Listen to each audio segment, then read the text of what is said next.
A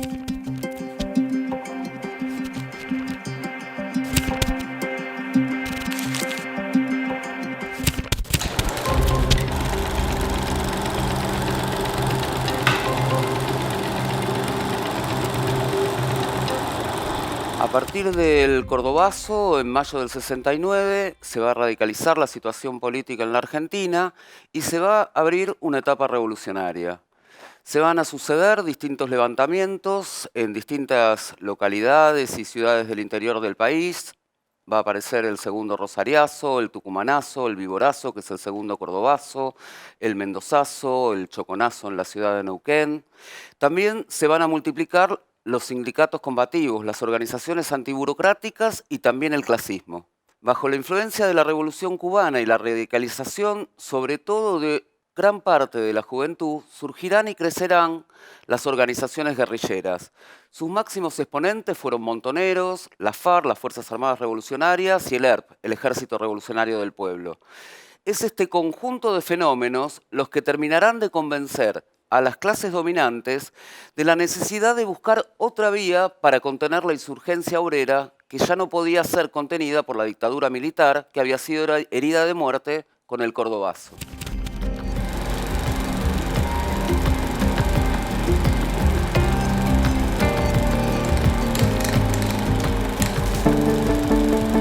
La idea de recurrir a la vuelta de Perón comenzará a ser una carta que las clases dominantes tendrán en cuenta como opción para contener la radicalización del movimiento de masas. Es en este sentido que comienza a discutirse una salida electoral ante la crisis en la que se encuentran las Fuerzas Armadas. En 1970 cae Onganía y es reemplazado por Roberto Levingston, que dura menos de un año. Lo sucede Alejandro Agustín Lanusse y acá sí va a haber un giro radical en la política de las Fuerzas Armadas. Lanusse, junto a su ministro del Interior, en ese momento el radical Arturo Monroy, van a llevar adelante lo que se conoce como el GAN, el Gran Acuerdo Nacional. En 1971 se va a suspender el decreto que prohibía la actividad de los partidos políticos, se acaba la proscripción del peronismo y Lanusse se compromete a llamar elecciones para desviar el ascenso del movimiento de masas hacia el terreno electoral, basándose, apoyándose en las ilusiones que ese movimiento de masas tiene en Perón. Por otro lado, comienzan una serie de negociaciones de Lanusse con sectores del partido peronista, porque lo que busca es provocar una fracción interna dentro del peronismo. El objetivo es aislar a Perón, porque ¿qué quiere Lanusse? Lo que quiere es convertirse en el árbitro de la situación política para definir él una fórmula electoral que en su pensamiento incluía a sectores del peronismo, a sectores del radicalismo, y de la que incluso llegó a pensarse él mismo a la cabeza de esa fórmula.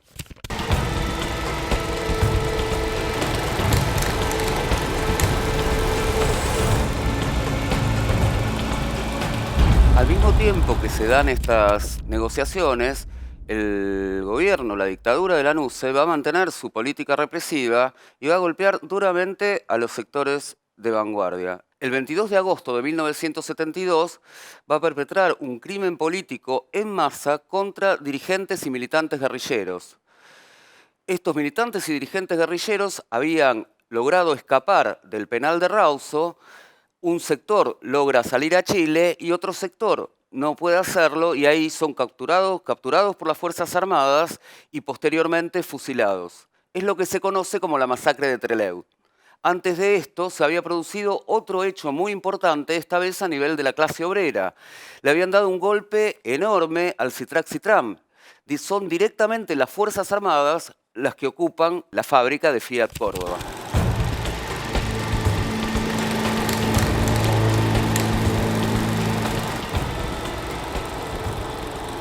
Tenemos que decir que el GAN no fue lo que se dice un pacto escrito. Se hablaba en los medios, se hablaba en la televisión, pero no es que había algo firmado. En los términos en que lo había pensado Lanusse, el GAN no se va a dar. Y por otro lado, las elecciones se van a dar sin que Perón sea candidato. O sea, Perón todavía continúa proscripto y en el exilio. Ahora, lo que sí se van a cumplir son los objetivos estratégicos que se proponía el GAN. Nosotros acá hablamos de un desvío del movimiento de masas. ¿Qué quiere decir desvío del movimiento de masas? Nos referimos a tratar de canalizar el movimiento insurgente que había que recorría el conjunto del país, canalizarlo por la vía electoral y la confianza, las ilusiones en el retorno de Perón y aislar a los sectores de vanguardia. Tenía además otro objetivo, que era el de preservar a las Fuerzas Armadas. No nos olvidemos que el ascenso revolucionario, lo planteamos antes cuando se habló del Cordobazo, había puesto en jaque a la dictadura. La dictadura estaba hackeada y había que parar la insurgencia como de lugar. Por otro lado, Perón, para acordar en mejores condiciones con las Fuerzas Armadas, va a empezar a articular una alianza que se conoce con el nombre de la Hora del Pueblo. Esta alianza está integrada por el conjunto de la oposición política, entre quienes formarán posteriormente el Frente Justicialista de Liberación y además estaba la Unión Cívica Radical, la UCR. Mientras negociaba Perón los términos del GAN con un representante de la NUCE, a la vez no va a dejar de estimular el accionar de las organizaciones guerrilleras. O sea, lo que busca también es negociar por un lado y a la vez desgastar a la dictadura.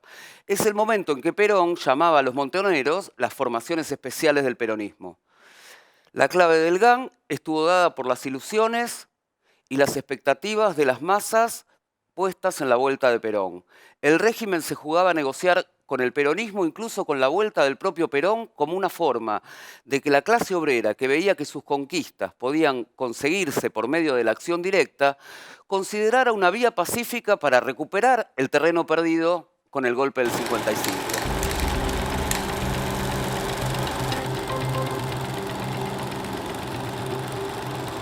El objetivo prioritario de la burguesía amenazada por el ascenso revolucionario era retirar de la escena al movimiento de masas, a los sectores obreros y populares. Y para eso iba a apelar al líder a quien alguna vez había derrocado y ahora tenía que acudir en su auxilio.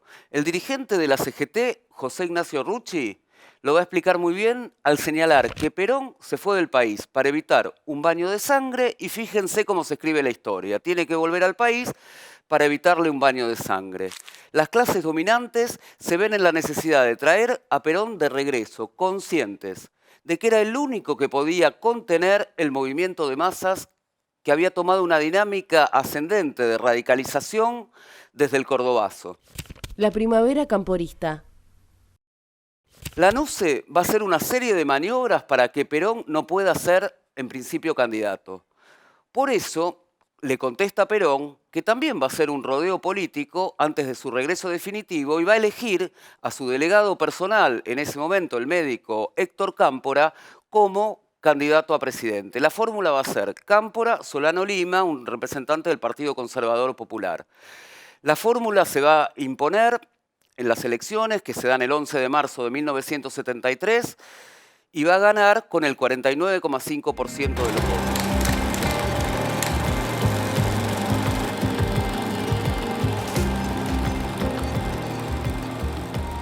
Cámpora era un buen candidato para canalizar las expectativas, sobre todo de la izquierda peronista y particularmente de su juventud, que amistosamente lo había apodado el tío. Las expectativas de las masas que se desatan con lo que se conoce, este periodo se conoce como la primavera camporista y el retorno de Perón, van a motorizar una serie de luchas que dan lugar al fortalecimiento de la vanguardia obrera y al crecimiento de las corrientes de izquierdas en la clase trabajadora y los sectores populares.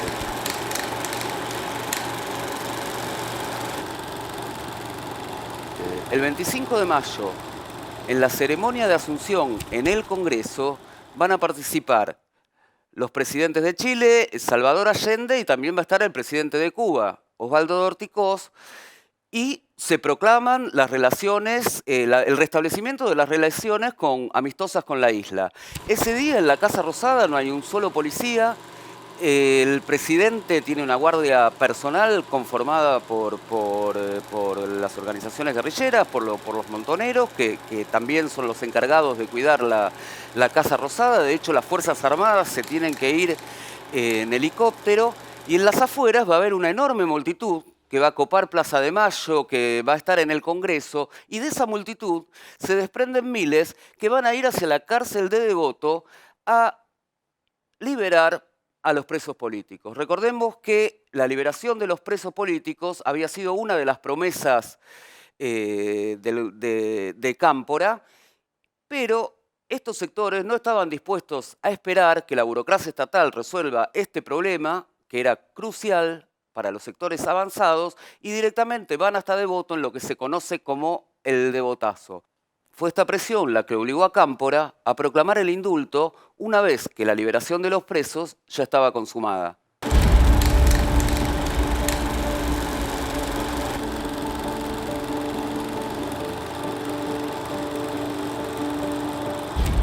En la conformación de su gobierno, Cámpora va a buscar el apoyo de la JP, que era un sector muy importante del ala izquierda del peronismo, conocido como la Tendencia. De hecho, en la Subsecretaría de la Juventud va a estar Dante Gullo, el fundador de la JTP. También va a haber 8 diputados que corresponden a la izquierda peronista, tanto a la Tendencia como al peronismo de base, y va a haber también distintos ministros que son simpatizantes de las corrientes revolucionarias del peronismo. No obstante, de conjunto, el Gabinete Nacional se va a completar con representantes de la derecha peronista, como Ricardo Otero, un hombre directo de la burocracia sindical, que va a ocupar el Ministerio de Trabajo, y José López Rega en el Ministerio de Bienestar Social.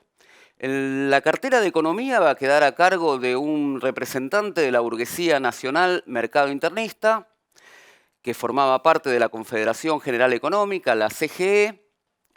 Era en realidad un afiliado secreto del Partido Comunista Argentino, se llamaba José Bergelbar, y va a ser el arquitecto de lo que hablaremos posteriormente, del Pacto Social, una política clave del peronismo en el gobierno y que volveremos más adelante sobre este punto.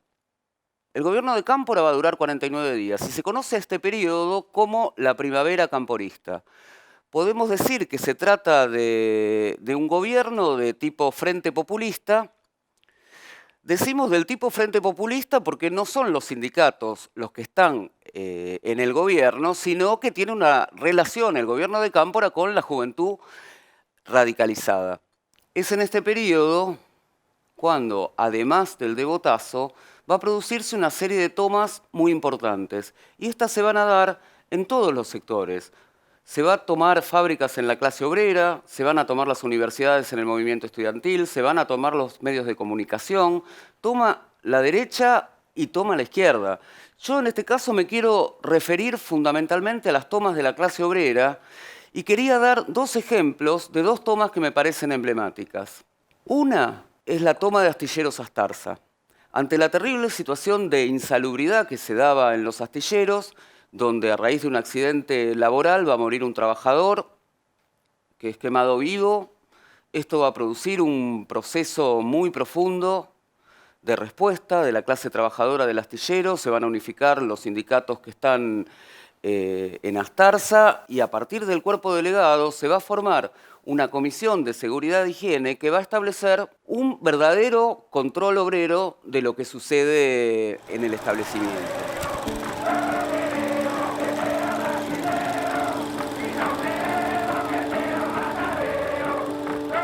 Pero ¿qué es importante también destacar?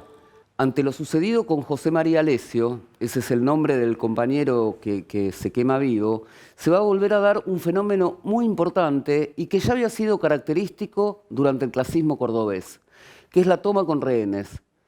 Ese día, en medio de una enorme conmoción, los trabajadores van a imponer la asamblea y el grito es unánime, a tomar la fábrica. Estaban hartos, las condiciones de insalubridad eran inhumanos. Por cada barco que se fabricaba morían 1 o 2 trabajadores. Los obreros tomaron la planta esa mañana con una veintena de ejecutivos como rehenes. Y justamente una de las reivindicaciones que se votan en esa asamblea va a ser la del control por parte de los trabajadores de la Comisión de Seguridad e Higiene, dejando afuera a la patronal en todo lo que tuviese relación con la salud y las condiciones de trabajo de los trabajadores. La otra toma a la que me quiero referir es la toma de los Adur, también en la zona norte del Gran Buenos Aires. Ahí se va a producir un despido de activistas, la patronal despide con complicidad de la burocracia sindical, el sindicato es la FOCRA, y la respuesta va a ser la toma de planta a principios de mayo de 1973. O sea, va a ser una toma con rehenes. Los jefes van a ser encerrados en sus oficinas cuando la patronal se niega a reincorporar a los despedidos y decide llamar a la policía. Esto va a abrir en todo el sindicato ceramista, que estaba integrado por distintas fábricas, los Sadur era la más importante, todo un proceso de enfrentamiento, por un lado con la patronal ceramista y a la vez con la burocracia de la FOCRA que le llega a tomar el sindicato.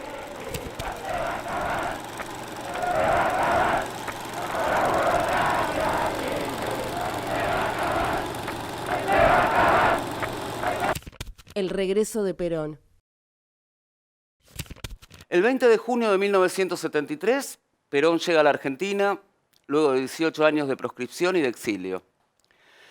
El avión que lo trajo de regreso tuvo que aterrizar en Morón, no va a poder aterrizar en Ezeiza, que era donde debía llegar, porque resulta que la derecha peronista, comandada por Osinde, el coronel Jorge Osinde, copa la organización del acto de bienvenida y va a desatar una masacre contra la izquierda peronista, una masacre con armas largas, contra las columnas de la JP y de Montoneros. Lo que se pensaba que iba a ser una fiesta histórica del peronismo se va a convertir en una tarde de terror. Los acontecimientos en Ezeiza van a iniciar una fuerte ofensiva de los sectores de derecha del peronismo y de la burocracia sindical. Son los sectores más conservadores y reaccionarios de este partido que están buscando darle un golpe palaciego al gobierno de Cámpora. ¿Qué quería la derecha peronista? Quería neutralizar, disminuir la influencia de los sectores de izquierda dentro del peronismo y sentar las bases para aniquilar a la vanguardia obrera y popular.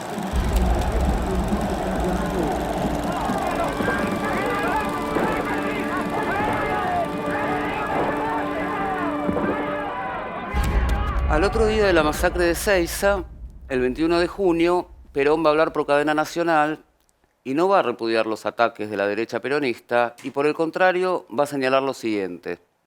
Es preciso volver a lo que fue en su hora el apotegma de nuestra creación, de casa al trabajo y del trabajo a casa, porque solo el trabajo podrá redimirnos de los desatinos pasados. Ordenemos primero nuestras cabezas y nuestros espíritus. Por eso, deseo advertir a los que tratan de infiltrarse en los estamentos populares o estatales que por ese camino van mal.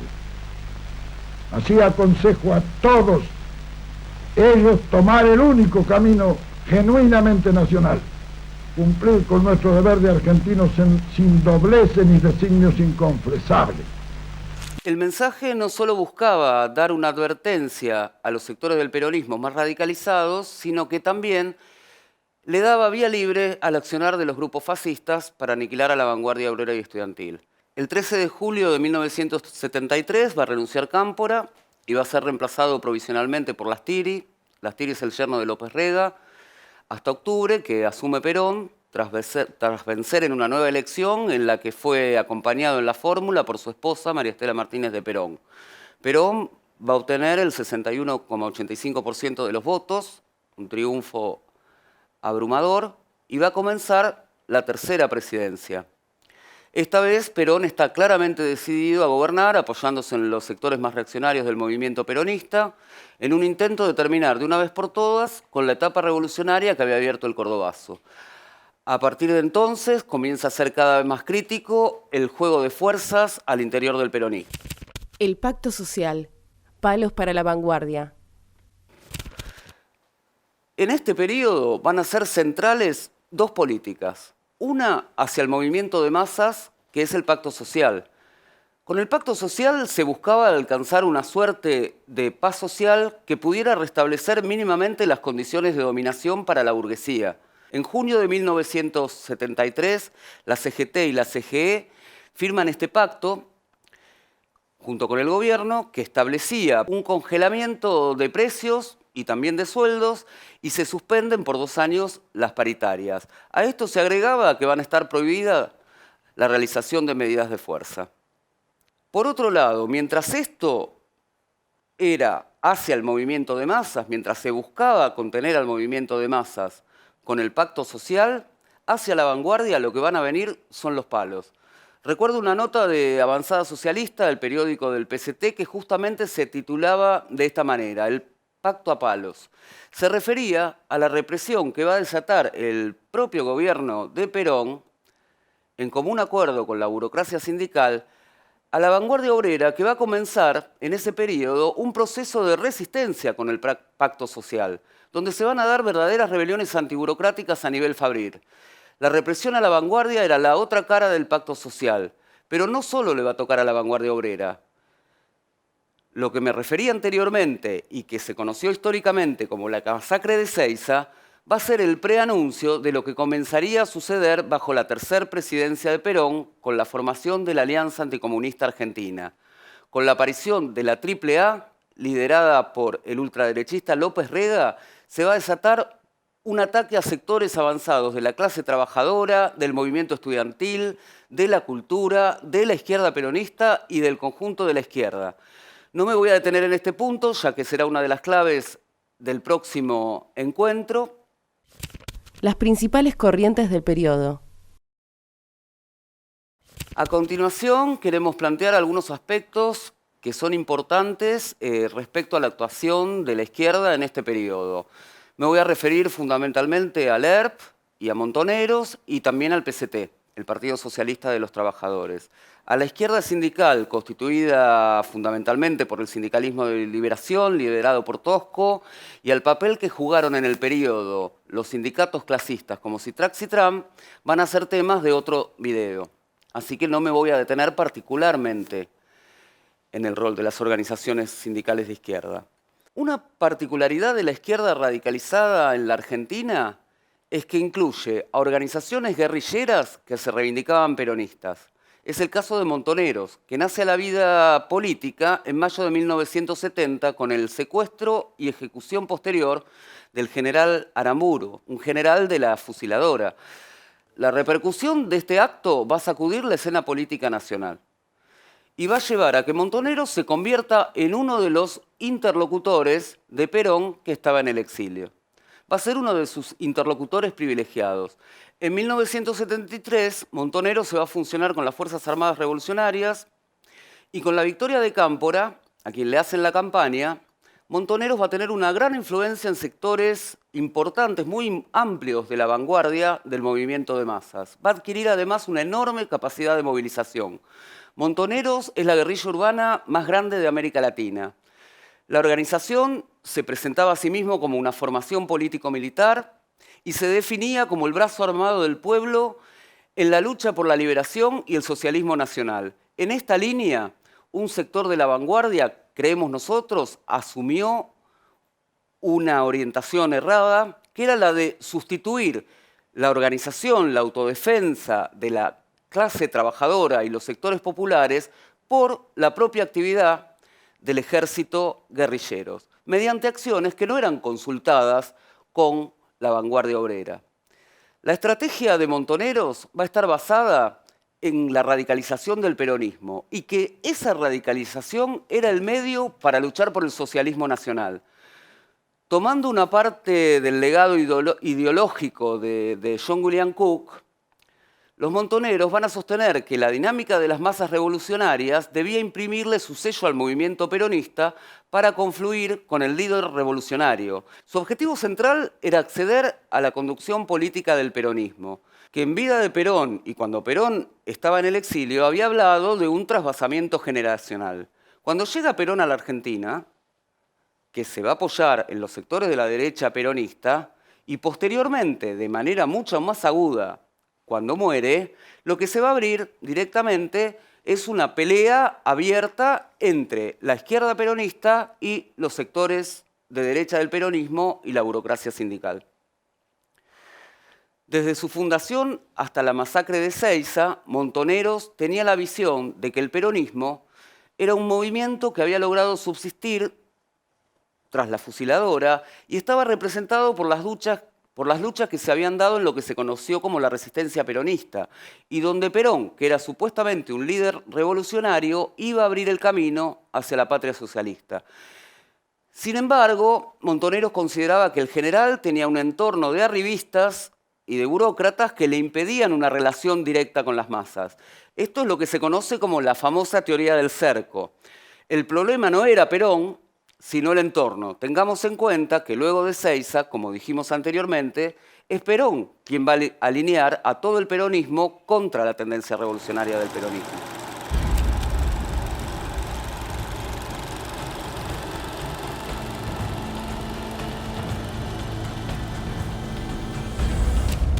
Me voy a referir al PRT, el Partido Revolucionario de los Trabajadores, Ejército Revolucionario del Pueblo. En momentos del Gran Acuerdo Nacional, esta corriente planteaba que el retroceso de los militares se debía al temor de un vuelco masivo del proletariado a la guerra revolucionaria.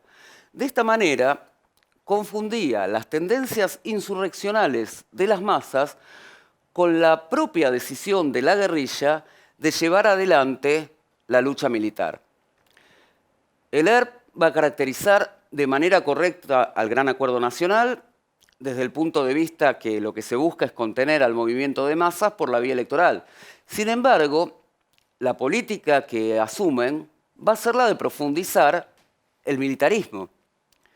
Recordemos que el objetivo burgués era sacar de escena a la clase obrera y aislar a la vanguardia.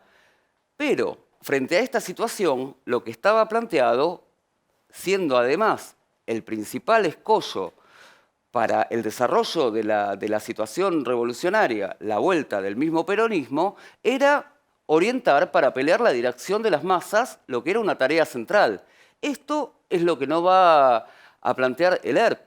¿Cómo se hacía para superar a la dirección peronista y a la burocracia sindical en momentos en que lo que estaba planteado era el escenario que se había abierto, que era el electoral?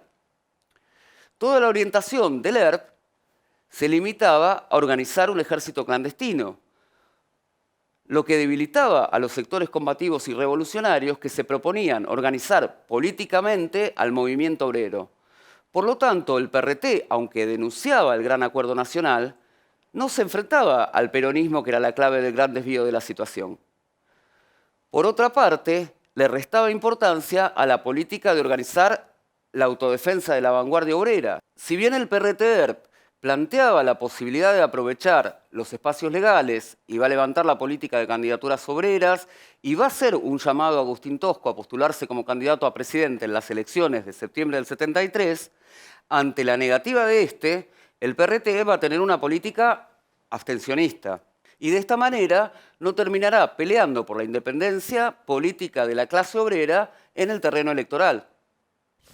Aunque el PRT acusa al nuevo gobierno de populista y antirrevolucionario, responde con un comunicado en el que reconoce el triunfo de Cámpora y anuncia que no atacará instituciones gubernamentales, pero aclara que seguirá combatiendo militarmente a las empresas extranjeras y a las Fuerzas Armadas. El ejército contrarrevolucionario, los elementos provenientes de la pasada dictadura militar, como el comandante en jefe del ejército, que fue uno de los más destacados represores del Cordobazo, jefe de operaciones en el Cordobazo. Tiene que haber la muerte de decenas de combatientes populares en aquella ocasión. Y toda otra serie de elementos reaccionarios, como el ministro de Economía Selvar, el ministro de Bienestar Social López Vega, toda una serie de enemigos de la clase obrera y el pueblo, que dirigen y tienen un peso mayoritario dentro del movimiento peronista en ese momento. Con respecto al PCT, el Partido Socialista de los Trabajadores, la corriente trotskista dirigida por Nahuel Moreno, van a caracterizar que a partir del GAN y la nueva situación política que se abre, se van a cerrar las tendencias más radicales que van a dar lugar al fortalecimiento del peronismo. Esto que planteaba Nahuel Moreno se vio confirmado en el corto plazo, si se quiere, por el desvío del ascenso del movimiento de masas hacia el terreno electoral y la vuelta de Perón. Sin embargo, pensada de conjunto la caracterización, tenemos que decir que se demostró incorrecta, porque será justamente en junio de 1975 cuando van a estallar nuevamente las tendencias a la acción directa del movimiento de masas con el auge obrero contra el Plan Rodrigo. Es en este momento, en 1971, cuando empieza la discusión del GAN, que Moreno va a sostener la línea de conquistar los mayores espacios posibles de legalidad, incluida la personería electoral para el partido. Es entonces que va a ser un llamado conjunto al conjunto de la izquierda, del clasismo, de las organizaciones revolucionarias, a impulsar esta tarea y presentar una oposición al peronismo. Con este objetivo, en 1972 se va a fusionar con el Partido Socialista Argentino de Juan Carlos Corral y se funda el PST, el Partido Socialista de los Trabajadores. Con el avance de la salida electoral, plantean oponer candidaturas obreras independientes y socialistas al peronismo. El PST fue el partido que más peleó porque Tosco fuera candidato a presidente. Tosco era un dirigente muy importante, un protagonista del Cordobazo, el dirigente del sindicato Luz y Fuerza, del sindicalismo de liberación. Si bien Tosco no era militante del Partido Comunista, siempre mantuvo lazos con esa organización. El sindicalismo de liberación contemplaba alianzas con sectores de partidos patronales y esta postura es la que va a terminar de expresarse en concreto en el apoyo de Tosco al Frejuli, en Córdoba, donde el candidato a vicegobernador era el dirigente de la UTA, de la Unión Tranviaria Automotor, y representante de la izquierda peronista, Atilio López, que va a ser quien acompaña, en la fórmula a Ricardo Obregón Cano, que estaba ligado a la tendencia revolucionaria del peronismo. Tosco y el sindicalismo de liberación se niegan a convertirse de esta manera en un polo de independencia de clase y encabezar la fórmula presidencial contra el peronismo como le habían propuesto distintos partidos, como es el caso del PCT, el PRT, como planteé anteriormente, y Política Obrera. Frente a esta propuesta, Tosco será categórico. No me voy a convertir en el polo antiperonista. Tal vez la frase que mejor define la estrategia de colaboración de clases de Tosco es la siguiente. En la Argentina, con el peronismo de avanzada, el radicalismo de avanzada, con los sectores de la centroizquierda, izquierda, con un programa claro de tipo nacionalista, democrático y revolucionario, vamos a construir el futuro. Era muy importante la política que se había planteado del PCT, ya que apostaba a que surja un sector de vanguardia de la clase trabajadora capaz de presentarle batalla al peronismo en el terreno electoral. Estaban pensando en comenzar a forjar una vanguardia para lo que sería el próximo periodo, con el peronismo en el gobierno, que necesariamente iba a gobernar entre las ilusiones y el engaño a la clase trabajadora y posteriormente, como se vio, con un ataque directo al movimiento de masas. Aunque, como dijimos, no se pudo concretar la candidatura presidencial de Tosco, el PCT fue el único partido de izquierda que presentó batalla en el terreno electoral, con una fórmula clasista de delimitación de los partidos burgueses, y con esta política va a lograr aglutinar a un sector muy destacado de la vanguardia de la clase trabajadora y va a lograr un importante crecimiento, consolidándose como una fuerza política de extensión nacional y haciéndose conocido en importantes sectores de la vanguardia de la clase obrera.